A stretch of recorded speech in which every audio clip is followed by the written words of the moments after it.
Hello friends, welcome back to my channel. तर मित्रांनो, याच्या आधीच्या लेक्चर्समध्ये आपण सर्व पॉइंटर्सचे कन्सेप्ट घेतलेले आहेत मित्रांनो. आणि या लेक्चरमध्ये मी तुम्हाला IMP सगळं सांगणार आहे. IMP क्वेश्चन्स कोणते कोणते या लेसन मधून, या पॉइंटर चॅप्टर मधून येऊ शकतात एक्झामला, तुमच्या 70 मार्काच्या किंवा तुमच्या येणाऱ्या युनिट टेस्ट 3 ला, सॉरी युनिट टेस्ट 2 ला कोणते कोणते इम्पॉर्टंट क्वेश्चन जे येऊ शकतात, तुमच्या परीक्षेला विचारले जाऊ शकतात, ते सांगणार आहे मित्रांनो. या युनिट मधलं आपण हे सर्व घेतलं, इंट्रोडक्शन घेतलं, पॉइंटरचे अरिथमॅटिक घेतले, ॲरे ऑफ पॉइंटर बघितला, स्ट्रिंग रिलेटेड पॉइंटर बघितला, फंक्शन विथ पॉइंटर बघितला, स्ट्रक्चर विथ पॉइंटर बघितला. एवढे सगळे कन्सेप्ट बघितलेत. आता हे प्रत्येकाचे सर्व इम्पॉर्टंट क्वेश्चन बघा. आता इम्पॉर्टंट क्वेश्चन बघा मित्रांनो. ऍज इट इज हेच प्रश्न येतील असं नाही. याच टाईपचे, याच प्रकाराचे प्रश्न तुम्हाला पडू शकतात. 2 मार्कासाठी असे प्रश्न येऊ शकतात. हे असा माझा ओपिनियन आहे, असं माझं सांगणं आहे तुम्हाला की 2 मार्कासाठी, 4 मार्कासाठी, 6 मार्कासाठी कसे कसे प्रश्न या चॅप्टर वरती पडू शकतात ते मी तुम्हाला सांगत आहे. आणि हे क्वेश्चन प्रिव्हियस इयरला पडलेले आहेत म्हणून तर मी तुम्हाला इथं लिहिलेले आहेत. आणि तुम्हाला लिहून सांगितलेले आहे की किती मार्काला किती किती क्वेश्चन कसा कसा विचारला जाऊ शकतो. आता मी सांगतो ह्याचे क्वेश्चनचे आन्सर कसे लिहायची. चला, पहिला क्वेश्चन काय, दोन दोन मार्कासाठीचे बघूया. पहिले क्वेश्चन 2 मार्कासाठीचे. Define pointer, write syntax of pointer declaration. पहा, डिफाईन पॉइंटरची डेफिनेशन लिहायची आणि त्याचा सिंटॅक्स लिहायचा आहे. ती कुठं भेटणार ते पहा, इथं भेटणार. पॉइंटर काय, pointer is a variable we store memory address of another variable. हे काय, पॉइंटरची डेफिनेशन आणि त्याचा सिंटॅक्स. हे पहा, त्याचा सिंटॅक्स लगेच इथं. या नोट्स तुम्हाला पाहिजे असतील, या पीडीएफच्या नोट्स तुम्हाला पाहिजे असतील, डिस्क्रिप्शन मध्ये लिंक आहे. व्हॉट्सअप चॅनलला जॉईन करा. ते व्हॉट्सअप चॅनलला जॉईन केलं होतं तुम्ही, मग तुम्हाला तिथं तुमच्या नोट्स भेटून जातील. ही पीडीएफ तुम्हाला तिथं भेटून जाईल. मी ही पीडीएफ त्या व्हॉट्सअप चॅनलवरती अपलोड करून टाकेन लिंक फॉर्मॅटनी. म्हणजे तिथं एक मी लिंक टाकणार, त्या लिंकला क्लिक केलं की तुम्हाला ती पीडीएफ डाउनलोड करता येईल. तर आता नेक्स्ट क्वेश्चन बघूया. एक्सप्लेन स्टार ऑपरेटर म्हणजे पॉइंटर ऑपरेटर आणि address operator use in pointer. एक एक लाईन लिहायची दोन्ही बाबत. म्हणजे स्टार ऑपरेटर बद्दल आणि पॉइंटर ऑपरेटर बद्दल एक एक लाईन लिहायची. तिचं सुद्धा आन्सर मी तुम्हाला दिलेला आहे. पहा, इथं स्क्रोल करून बघित चला. हे पहा, हे एक मार्काला ही आणि एक मार्काला ही. पहिलं काय आहे, स्टार ऑपरेटर, आणि दुसरं काय, ऍड्रेस ऑपरेटर. हे दोन्ही एक एक मार्काला, असे 2 मार्काचा आन्सर तुमचं होऊन जाईल.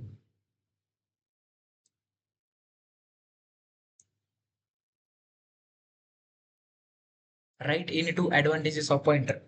2 मार्कासाठी ऍडव्हान्टेजेस लिहायचे. तर ऍडव्हान्टेजेस काय काय लिहिणार तुम्ही, हे पहा. ऍडव्हान्टेजेस सुद्धा मी दिलेले आहेत. ऍडव्हान्टेजेस बघा, ऍडव्हान्टेजेस कुठे दिलेले आहेत, हे पहा. एनी 4 ऍडव्हान्टेजेस तुम्ही लिहू शकता. यापैकी इथं 6 दिलेले आहेत. कोणतेही 4 छोटे छोटे ऍडव्हान्टेजेस तुम्ही लिहू शकता. इथपर्यंत तुम्हाला समजलं. चला तर मित्रांनो, आता पुढचं सांगतो. हे सर्वचे लेक्चर्स मी तुम्हाला घेतलेले आहेत. हे सर्वांचे लेक्चर 1, लेक्चर 2, टोटल 7 लेक्चर घेतलेले आहेत मी आतापर्यंत. टोटल 7 लेक्चर घेतलेले आहेत आणि 7मध्ये मी तुम्हाला एक्सप्लेन करून सांगितलेलं आहे. आणि आपल्या सी लँग्वेजचा सगळा सिलेबस आजच्या लेक्चरच्या द्वारा संपून जाईल. आजचं लेक्चर घेतल्या की मग आपला सी लँग्वेजचा सर्व सिलेबस संपून जाईल. आता बघा, 4 मार्कासाठी कोणते कोणते क्वेश्चन्स येऊ शकतात. Write pointer arithmetic with example. आता पॉइंटर अरिथमॅटिक लिहायचे विथ एक्झाम्पल. पॉइंटर अरिथमॅटिक कोणते कोणते, प्लस, मायनस, सबट्रॅक्शन, ऍडिशन, ही झाली पॉइंटर अरिथमॅटिक. आणि विथ एक्झाम्पल म्हणजे काय लिहायचं, त्याचा प्रोग्राम लिहायचा. हे पहा, पॉइंटर अरिथमॅटिक लिहायला सांगितलं. एक्सप्लेन पॉइंटर अरिथमॅटिक म्हणलं म्हणजे ह्याची थोडी थिअरी लिहायची, याच्यामधले 3-4 पॉइंट लिहायची आणि एक्झाम्पल मध्ये हा प्रोग्राम लिहून यायचा मित्रांनो. हा ऍडिशनचा प्रोग्राम पॉइंटरचा लिहून यायचा. ह्याला एक्झाम्पल सहित तुम्हाला 4 मार्क मिळून जातील. ह्याला 2 मार्क मिळून जातील आणि याला 2 प्रोग्रामला 2 मार्क मिळून जातील. प्रोग्राम राईट लिहिला, त्याचं लॉजिक राईट लिहिलं, फंक्शनला नीट कॉल केलं किंवा पॉइंटरला नीट कॉल केलं तर तुम्हाला मार्क फुल त्याचे भेटून जातील. इथपर्यंत तुम्हाला समजलं. आता काय बघायचं, write a program to demonstrate the concept of pointer to function. आता फंक्शन विथ पॉइंटर बघायचं. आपण ह्याच्या आधी काय बघितलं, अरिथमॅटिक बघितलं. आता फंक्शन विथ पॉइंटर बघायचे.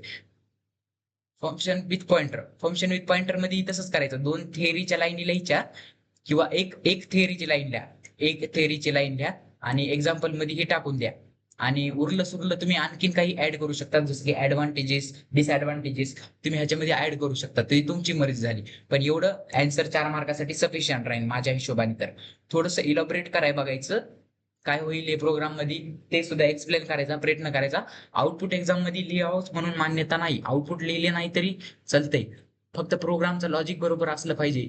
तो प्रोग्रामर जो कोणी तो पेपर चेक करणारा एक्झामिनर असतो, तो तुमचा प्रोग्रामचा लॉजिक बघतो, ना की तुमच्या प्रोग्राम मध्ये तुम्ही काय लिहिले हे बघत नाही, ना की तुमची थिअरी बघतो. तो प्रोग्रामचा लॉजिक बघतो, किती लाईनीचा प्रोग्राम लिहिला हे सुद्धा ते बघत नाही. ते फक्त काय बघतो, तुम्ही लॉजिक बरोबर लिहिलंय का प्रोग्रामचं ते बघतंय. फक्त तुमचं लॉजिक बरोबर असलं पाहिजे. काही काही पोरांना तर माहितीच नसतं की लॉजिक म्हणजे काय. लॉजिक म्हणजे असा पार्ट मित्रांनो ज्यामध्ये तुमचा प्रोग्राम ऍक्च्युअली वर्क करायला आहे. म्हणजे काय, इंट मेन मधलं सगळं करेक्ट लिहावं लागेल. लॉजिक करेक्ट असलं तरच मार्क भेटतात. लॉजिकला 2 मार्क असतात तुमच्या, बाकीचं तर प्रोग्रामच्या स्ट्रक्चरला एखादा मार्क देऊन टाकतात ते. असं करून तुम्हाला 4 मार्क मिळून जाते ते प्रोग्राम लिहिल्यावर. आता explain call by reference and in pointer. Call by reference म्हणजे काय, कॉल बाय रेफरन्स फंक्शन जेव्हा आपण युनिट 4 बघितलं, युनिट 4 मध्ये कॉल बाय रेफरन्स बघितलं आपण, त्याच्यामध्ये पॉइंटरचा यूज केला ना, तो प्रश्न इथं दिलेला आहे मित्रांनो. असा प्रश्न तिथं पडू शकते मित्रांनो, एक्सप्लेन कॉल बाय रेफरन्स म्हणून. तिथं मग पॉइंटरचा एक्झाम्पल लिहायचं, पॉइंटरची थोडी लिहायची थिअरी, आणि कॉल बाय रेफरन्सची थोडी थिअरी लिहायची.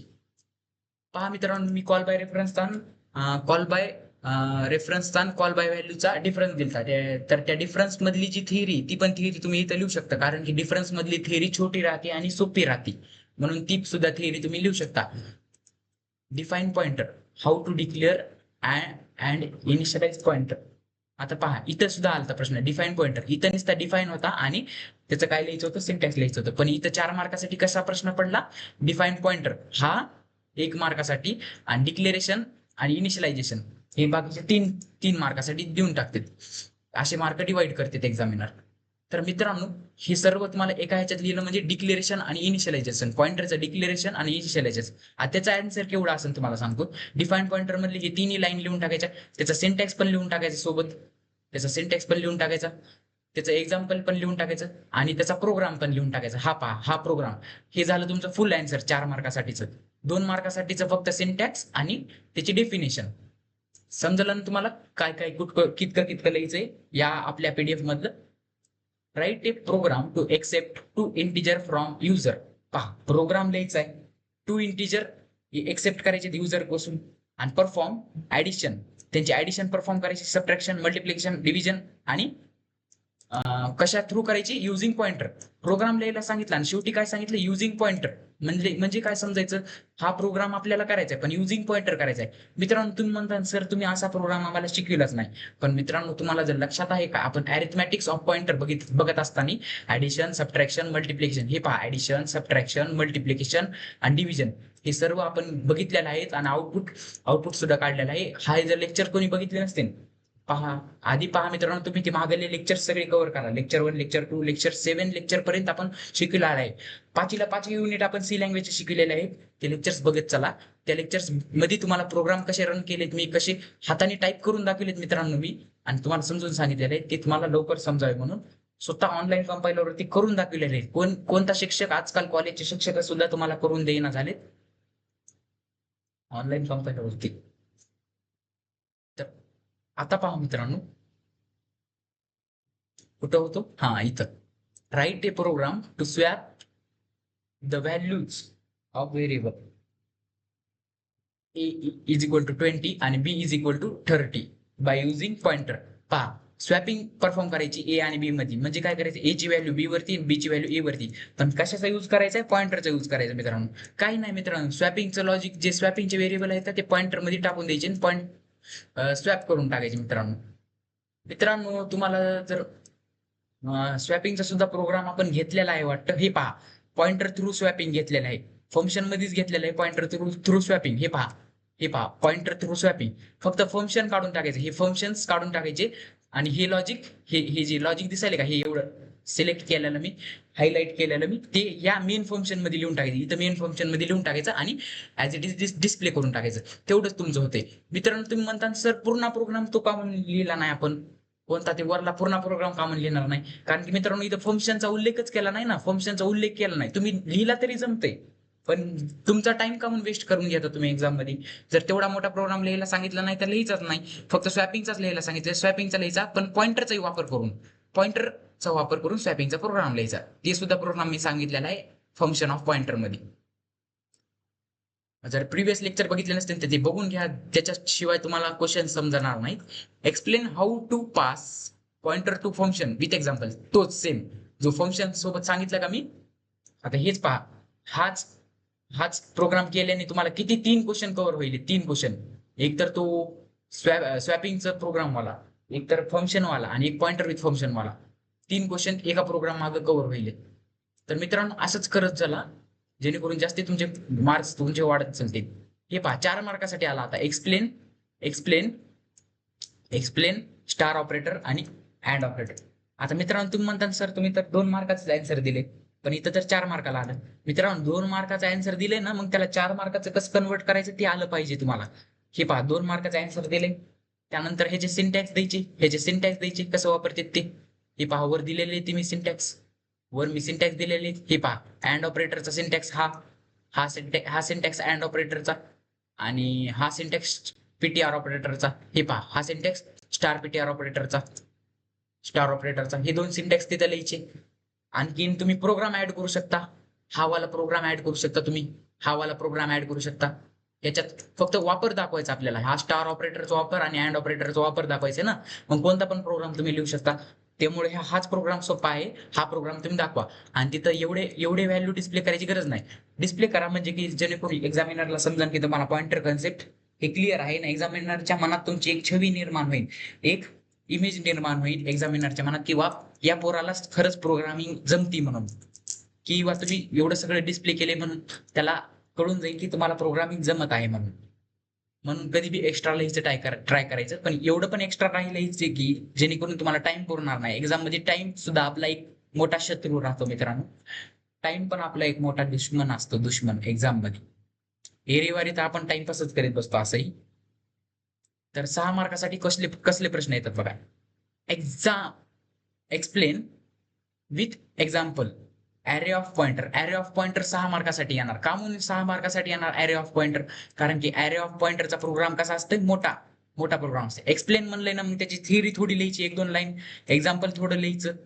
ही रिप्रेझेंट करायची काय गरज नाही, तुम्ही करू शकता. जर तुम्हाला ड्रॉइंग आवडत असेल काढायला आणि तुमची ड्रॉइंग चांगली असेल तर तुम्ही रिप्रेझेंट करू शकता. थोडंसं ते रिप्रेझेंट केलेलं एक्सप्लेन करून सांगायचं आणि हा प्रोग्राम लिहून द्यायचा. टोटल 6 मार्कासाठी तुम्हाला एवढं लिहावंच पडतंय मित्रांनो. उरलं तुम्ही आउटपुट सुद्धा टाकून द्या जर तुमच्याकडे टाइम उरला तर. टाइम नाही उरला, आउटपुट स्किप केलं तरी जमतंय मित्रांनो, काही हरकत नाही. पण टाइम उरत आहे तर त्याचा युटिलायझेशन चांगला करत चाल. Write a program to print value of variable and their addresses. म्हणजे काय, व्हेरिएबलची व्हॅल्यू आणि त्याचे ऍड्रेसेस प्रिंट करायचे. ऍड्रेस कसे प्रिंट करायचे हे तुम्हाला माहिती मित्रांनो. हे पहा मित्रांनो, ऍड्रेस जर प्रिंट करायचा असल्याला आपल्याला तर %p वापरतात, आणि व्हॅल्यू जर प्रिंट करायची असल्या आपल्याला स्टार पीटीआर वापरतात. ऍड्रेस कशावरती प्रिंट करतो आपण, %p फॉर्मॅट स्पेसिफायर वापरून मेमरी ऍड्रेस प्रिंट करतो %p. हा प्रोग्राम तुम्ही लिहू शकता तिथं त्या 6 मार्कासाठी. तुम्ही म्हणतात सर ते तर खूप छोटा प्रोग्राम आहे, मग थोडीशी थिअरी लिहायची. %p काय काम करतो, %p address format specifier %p काय काम करतो, स्टार पीटीआरने असं डिस्प्ले झालं तसं डिस्प्ले झालं, ह्याच्यामध्ये तुम्ही ते ऍड करू शकता. एखादा मोठा प्रोग्राम द्या, चांगला फेकून मारा, त्याच्याबद्दलची थिअरी फेकून मारा, सिंटॅक्स द्या, एक्झाम्पल द्या. सिंटॅक्स म्हणजे काय हो, त्याच्यातलंच थोडं उचलायचं आणि इकडे वर्डिंग चेंज करून टाकायचं, त्याला सिंटॅक्स बनवून टाकायचं सेपरेट. म्हणजे की एक्झामिनरला वाटते की पोरांनी जास्ती लिहिलंय, आणि तसंच एक्झामिनरला फसवायचं आपण मित्रांनो. फसवायचं म्हणजे येड्यात काढायचं एक्झामिनरला. होप की इथपर्यंत तुम्हाला समजलं असेल. Write a program to declare structure. हा पहा, हा फायनल आहे, लास्ट क्वेश्चन आहे.